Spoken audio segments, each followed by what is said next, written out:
경건한 그리스도인 고넬료에 대해서 우리가 말씀을 보려고 합니다.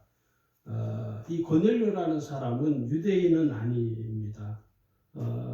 이 고넬료는 그 당시에 막강한 권력을 휘두를 수 있는 권력자이기도 했습니다. 그래서 우리 그리스도인들 입장에서 볼 때 이 고넬료는 경계 1호 대상입니다. 왜냐하면 기독교인들을 압박하고 핍박하는 그런 입장에서 있었던 사람이기 때문에 이 그리스도인들이 고넬료를 아마 피하고 싶은 인물이었을 것이다. 그렇게 추정을 할 수가 있죠. 그런데 오늘 성경은 이 고넬료가 어떤 사람인가를 오늘 읽은 이 본문에서 말하고 있죠.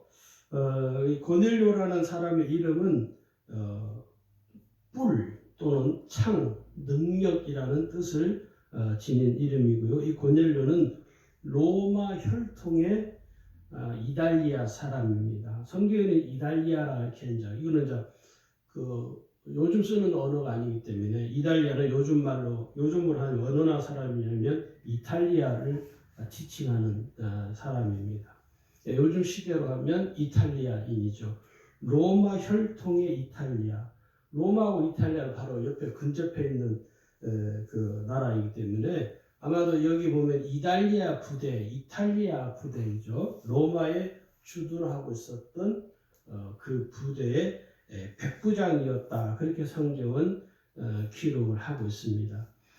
그래서 그 시대적으로 그 시대에는 이제 이 초대교회의 성도들이 복음이 사마리아와 팔레스타인 전 지역으로 확산이 되던 시기가 약 AD 37년에서 46년경에 활동한 인물로 추정을 하고 있습니다. 그 당시 로마의 황제는 갈리쿨라라는 인물이죠. 그리고 유대의 총독은 마룰루스라는 인물입니다. 이 고넬료는 아마도 이 마룰루스 총독 수하의 군대의 백부장으로서 그 당시에 로마 총독 관저가 있는 가이사랴 그 지역의 수비대를 맡았던 책임자로 그렇게 추정을 하고 있습니다. 그리고 이 시기가 우리 교회 역사적인 측면에서 볼 때는 사도 바울에 의해서 이제 복음이 왕성하게 이 팔레스타인과 또 사마리아 지역으로 확장되어지기 직전에 있었기 때문에 이 고넬료라는 인물의 회심 사건은 아마도 이 바울이 복음을 증가하는 데 있어서 또 초대 교회가 복음을 확장하는 데 있어서 상당한 영향력을 끼쳤을 것이다. 그렇게 인식을 하고 있습니다. 아까도 처음에도 말씀드린 것처럼 로마 군대 이달리아라고 기록이 되어 있죠. 주둔하고 있는 이 가이사랴 지역의 수비대의 최고 권력자이죠. 총독이 그 당시 유대 총독이 최고의 권력자이지만 유대 총독 마루루스를 대신하는 제외하면 아마도 이 고넬료도 상당한 막강한 권력을 가지고 있었던 인물로 우리가 이해할 수 있습니다. 그런데 그랬던 이 고넬료를 우리는 뭐라고 부르냐면 경건한 신앙인으로 우리는 부르고 있습니다. 거기 보면 그가 늘 하나님께 항상 기도하는 사람이었고 백성들을 구제하는 일에 앞장섰던 인물로 오늘 10장 2절에 기록을 하고 있죠. 거기 보면 그가 경건하여 이렇게 기록했습니다. 온 지방과 아마도 그 집안 가족들 또 그 친척들 모든 집안 식구들이 하나님을 경외하고 이 고넬료의 신앙에 의해서 그 집안 가족들도 다 신앙을 가졌던 인물로 우리가 이해할 수 있습니다. 그리고 이 고넬료라는 사람은 경건한 신앙이면서도 백성을 많이 구제하는 일을 했다라고 성경은 기록을 하고 있죠. 그랬던 이 고넬료에게 하나님이 꿈을 통해서 환상을 경험하게 하시죠. 그래서 이 고넬료는 늘 하나님께 기도하는 사람이었다 하는 것을 성경은 말을 합니다. 그리고 여기서도 보면 3절에 보시면 하루는 제 90쯤 되어 환상 중에 밝히고매 잠자다가 체험한 것이 아니라 기도하는 그 중에 영적인 은혜를 체험하게 되는 것이죠. 요즘도 뭐 이렇게 이 고넬료처럼 이런 은혜를 체험하는 사람이 가끔 있습니다. 흔한 것은 아닙니다. 요즘은 너무 자의적으로 해석을 하는 경향이 사람들이 많습니다. 이상하게 자기가 뭘 들었다고 자꾸 주장하고 자기가 뭘 봤다고 그러고 근데 이제 그 봤다고 이야기하고 들었다고 이야기하는 사람들 이야기를 쭉 가만히 들어보면 좀 잘못된 부분이 있을 때가 많습니다. 그래서 이 영적 체험은 참 중요하지만 자칫 잘못하면 이 영적 체험을 악용하는 성도들도 의외로 많습니다. 우리가 이 부분을 참 조심해야 되는데 이 고넬료와 같은 개인적인 영적인 체험은 신앙생활을 더 견고하게 만드는 역할을 하기도 하죠. 또 잘못 이 영적인 체험을 잘못하게 되면 이상한 영적 체험을 하게 되면 오히려 이 신앙에 도움이 되기보다는 이 좋지 않은 선례를 남기게 됩니다. 그래서 우리가 이것을 항상 주의를 기울여서 봐야 됩니다. 이 고넬료가 하나님 앞에 늘 기도하는 중에 하나님께서 이 고넬료의 경건한 신앙을 보시고 하나님이 그의 기도에 응답을 주시는 장면이 4절에 기록이 되어 있습니다.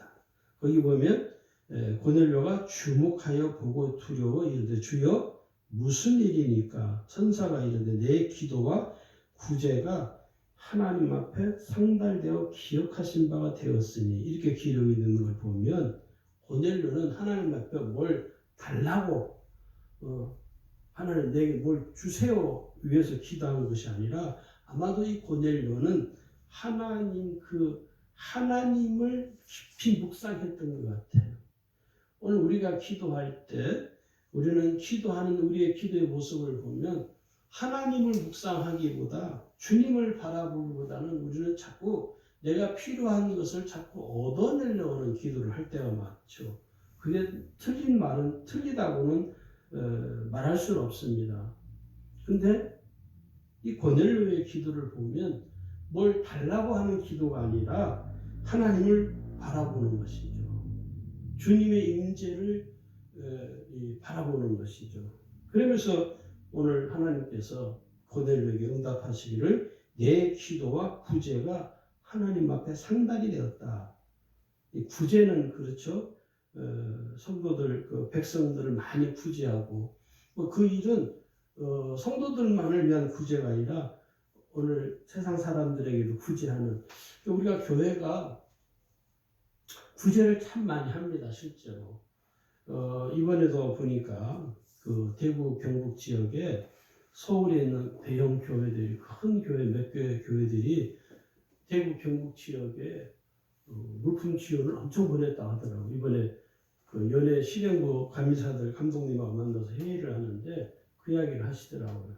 그래서 이것을 받은 것을 좀 더 이제 교회가 아닌 곳에 또 이렇게 보내주기도 하고 선악목자 교회 같은 데서는요 3억을 헌금을 했어요. 성도들이 3억을 헌금해가지고 이 3억을 가지고 뭐 하냐면 그 전국에 있는 모든 감리교회 특별히 대구 경북 지역 삼남연회 이쪽에 교회에 마스크를 구입을 해서 보내준 적이 있습니다.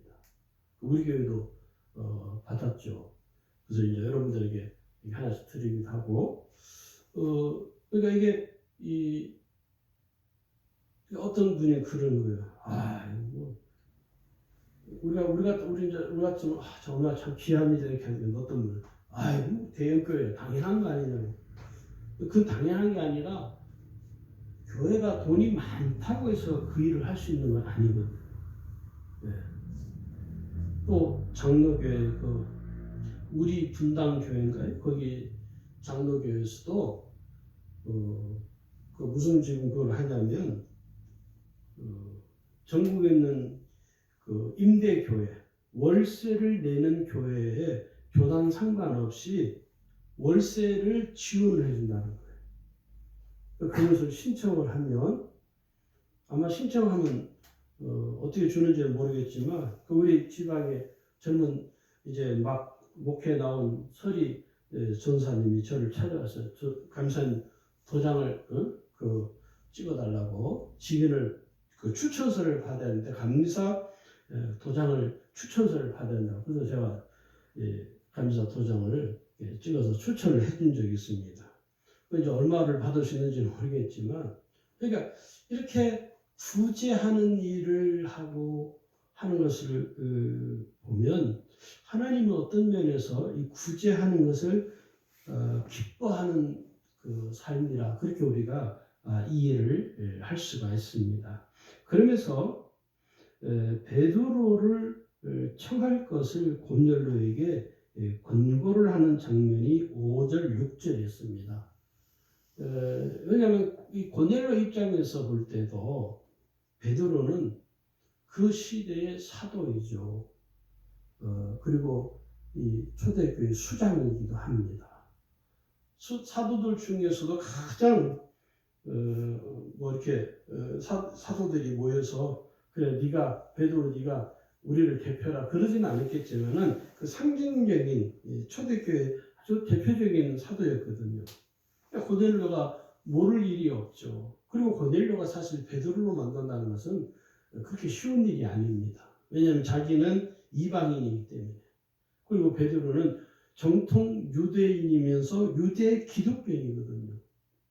어쨌든 간에 하나님께서 이 시몬 베드로를 사도 베드로를 초청을 하도록 하나님이 고넬료에게 권면을 하시는 것이죠. 그리고 이 고넬료가 기도하는 중에 이제 성령 인도하시는 베드로를 초청해서 권고를 받고 그 하인을 자기 부하를 사도 베드로에게 보냅니다. 그리고 베드로를 초청을 하죠. 이 장면이 어떻게 보면 이 교회 역사적으로 볼 때는 상당한 주목을 받을 수 있는 장면이기도 하죠. 그러나 성경은 그렇게 크게 다루지는 않지만 어쨌든 간에 이 베드로에게 사람을 보낸 이 고넬료 거기 보면 7절 8절에 보시면요 이제 천사가 떠나온 후에 고넬료가 집안에 있는 하인 둘과 부하 가운데 경건한 사람 그렇게 되어 있죠. 아마도 이 부하 중에서도 그 고넬료의 신앙 영향을 받은 부하도 있을 것이고 그렇지 않은 사람도 있겠죠. 그래서 고넬료가 같은 신앙을 가진 사람을 욥바에 있는 베드로에게 보냅니다. 그리고 베드로를 만나서 베드로에게 자기 상관이 당신을 이렇게 초청하기를 원한다고 해서 그래서 만나게 되죠. 그 이전에 베드로도 영적인 체험을 하게 되는 장면이 10장 9절에서 16절까지 기록이 되어 있습니다. 그 장면이 그냥 기회 되시 한번 보시면 되고 거기서 이게 이제 그 영적인 체험을 통해서 베드로도 하나님의 인도하심을 알게 되죠. 어떤간에 이 고넬료가 그 부하를 베드로에게 보내서 만나게 하고 그 베드로를 초청을 해서 이제 고넬료와 베드로가 극적인 만남을 갖게 됩니다.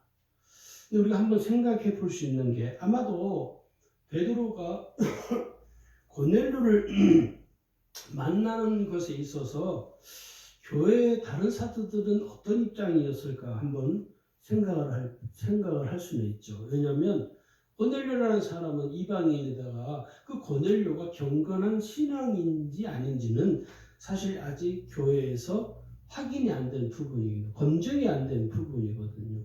그러니까 베드로를 잡아다가 죽이려고 불렀는지 그걸 사실 이해할 수 없는 것이. 그런데 그 이전에 하나님께서 그 베드로에게 환상을 통해서 베드로가 고넬료가 만날 수 있도록 하나님 그를 은혜를 베풀고 22절에 보시면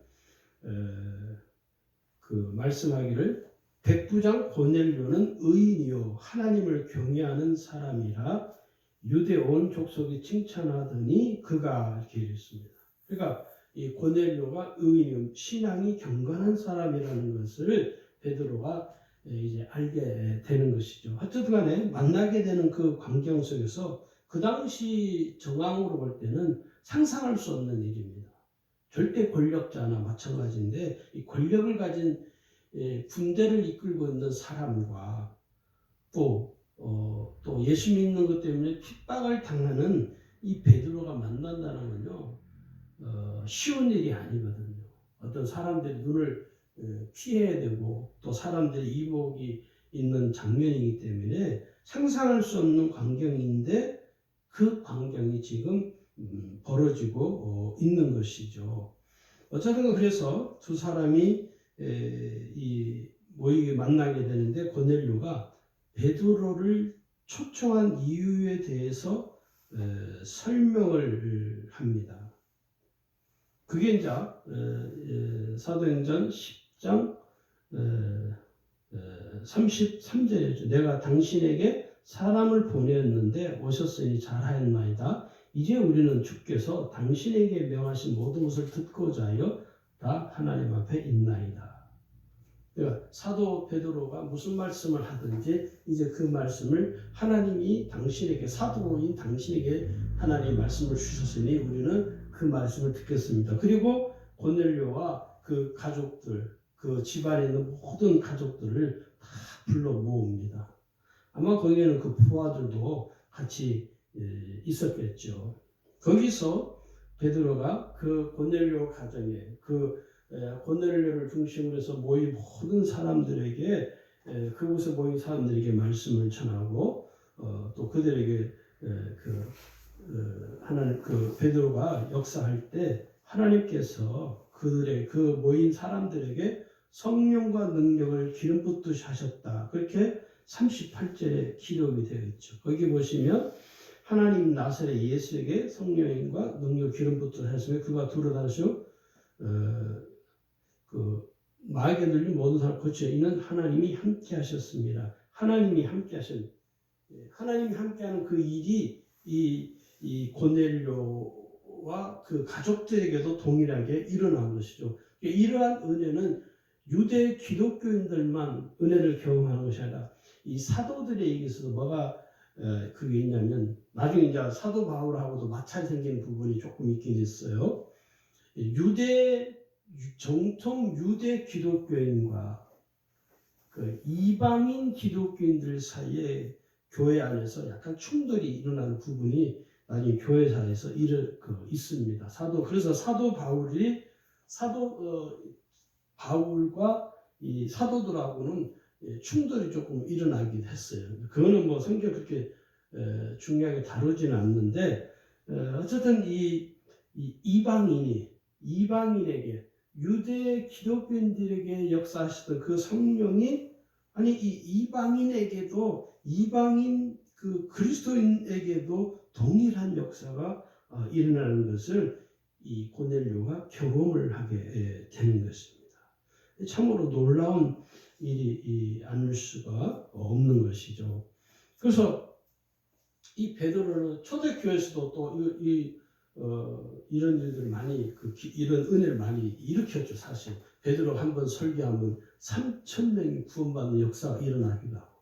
그러니까 이 하나님께서 베드로를 고넬료하고 만나게 하셔서 그 고넬료의 가정 안에 베드로가 말씀을 선포하고 그들에게 은혜를 베풀면서 그들을 위하여 기도하고 그런 요즘 말로 말하면 예배죠, 예배. 집회죠, 집회. 그 가정을 위한 가정 부흥회와 똑같은 것이죠. 요즘 말로 말하면. 그러면서 그 가정 안에 은혜가 임하게 되고 고넬료라는 사람도 은혜를 경험하게 되고 좀 더 명확하게 그 경건한 성령이 충만한 그리스도인으로 고넬료가 이제 그의 삶을 하나님께 헌신하게 되는 이 장면이 이 고넬료와 또 사도 베드로의 만남을 통해서 이루어졌다 하는 것입니다.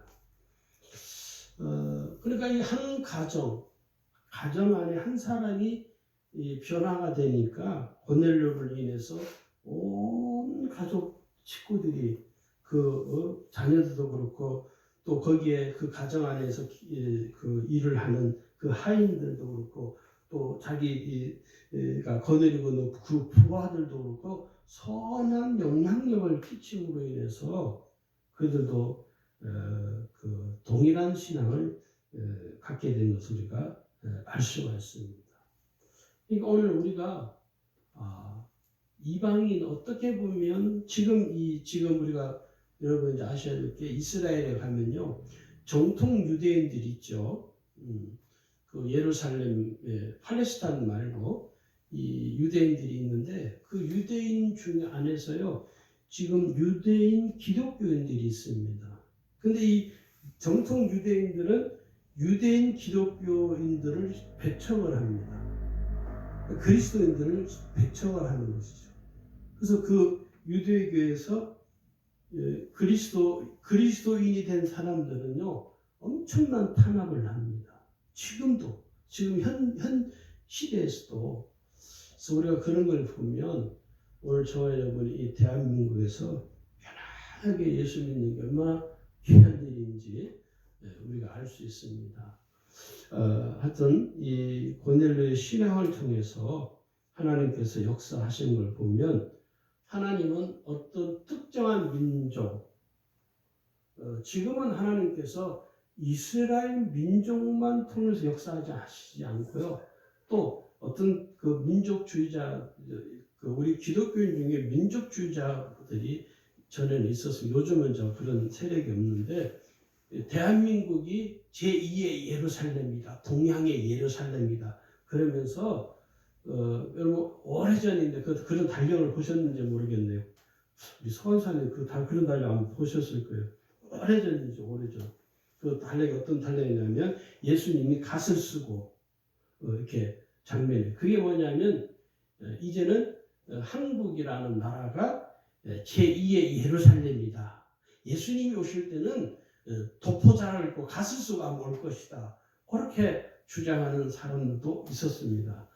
그러나 우리 아들 하나님은 지금은 어떤 특정한 민족이나 어떤 특정한 사람을 통해서 역사하는 게 아니라 하나님은 누구든지 만날 수 있고 누구든지 믿을 수 있고 누구든지 하나님을 뵐 수 있고 누구든지 하나님께 기도할 수 있는 것이죠. 그래서 하나님이 공의로운 하나님이시다 하는 생각이 듭니다. 오늘 저와 여러분이 고넬료처럼 경건한 신앙으로 살아갈 수 있기를 주님으로 축원합니다.